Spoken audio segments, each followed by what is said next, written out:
Takže to je toto. Toto je Micko. Micko má možno nejaké 2 roky a našiel som ho niekedy v máji pred 2 rokmi. Bol pred bylou, nejaký blbec ho vyhodil a čo bolo? Pršalo, že? A priplietlo sa mi do cesty také malé čierne mačiatko a mňaukalo. Micko vie aj teraz mňaukať. A to je vlastne Mico. Zhruba po 2-3 mesiacoch sa mi začal chudák hádzať o zem. Dostával záchvaty. Čiže dostával diazepam, Mico. A potom to bolo dosť nenormálne. Bolo to dosť kruté. Kupovali sme obrovské množstva diazepanu. A veterinári mi už kázali, že aby som ho dal utratiť. A ja som ho nedal utratiť, že? Zachránili sme sa. A potom mu dali iné lieky, tabletky a teraz je už to skoro úplne vonku. A Micko je skoro ako človek. Micko má úplne iné chovanie ako ostatné mačky, ale je veľmi hlasný, vie si vypýtať rôzne veci. Ďalšia vec, že vie pribehnúť, keď chce. Samozrejme chodí pri nohe. No a dlhú dobu bol bez mačiek a bol len so mnou. Často na izbe, potom sme bývali v Bratislave, tam mal výbeh. Teraz má aj záhradu, sem tam chodíme aj von, ale a je to beťar.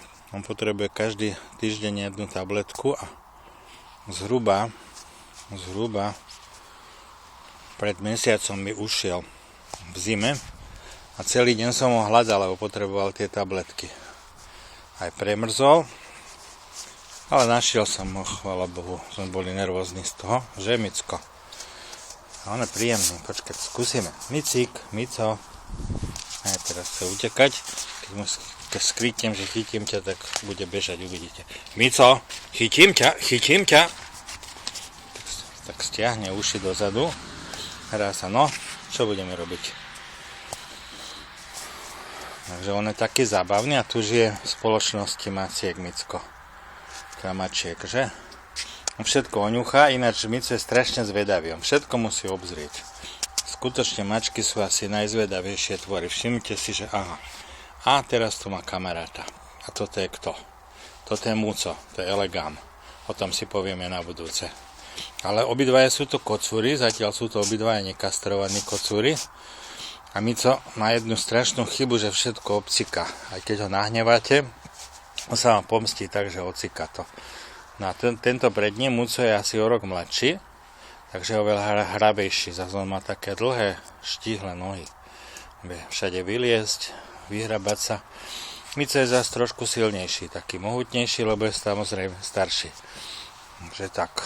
No a teraz sa pozrieme, tá interakcia, už sa poznajú.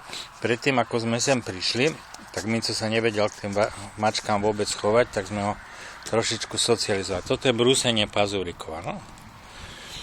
Znamená, že dobre. Každá tá mačka je taká zvláštna individualita, každá je trošičku iná. Znamená, že vidíte, Muco je úplne iný. A teraz pribehla ďalšia mačička a tá má zhruba, neviem, 6-7 mesiacov a to je Majka. Áno. Majka býva pod drevom vzadu. Ešte nie je pohlavne vyspelá. Mico, nechovaj sa ako kolár, prosím ťa. No. To ešte není dorastené. Že tak, ale oni sú takí socializovaní, pozrite sa. Tá Majka príde, ona je taká hravá. Aj Muco býva strašne hravý, sem tam aj Mico. Oni sa chovajú úplne ináč. Každá tá mačka je osobitá individualita, že ukáž. Muco sa nám možno nechajú pohľadkať, poď. Jaj, nie. A aj ty chceš pohľadkať? Ty si dáš len pod bradou poškrabať, že? No. A Maja tá sa bojí, ona vyrastla pod drevom, že ona ujde, keď k nej priložím ruku. Ne? Dobre. Treba opatrne. Kým si získate z dôveru zviera, dosť dlho to trvá a veľmi ľahko, keď zbijete to zviera, tak verte tomu, že veľmi ľahko to stratíte. A tým pádom sa dá všetko možné. Ja som udivoval ľudí, keď sme chodili okolo Štrkovca s Micom a Mico nám neušiel. Dokonca, keď na neho zavoláte, on aj príde nazad, že? Ale tuto medzi domy nie, tuto nám ujde, hlavne keď marujú, že? A zháňa nejakú mačku. Dobre, takže pre dnešok všetko k mačaciemu svetu.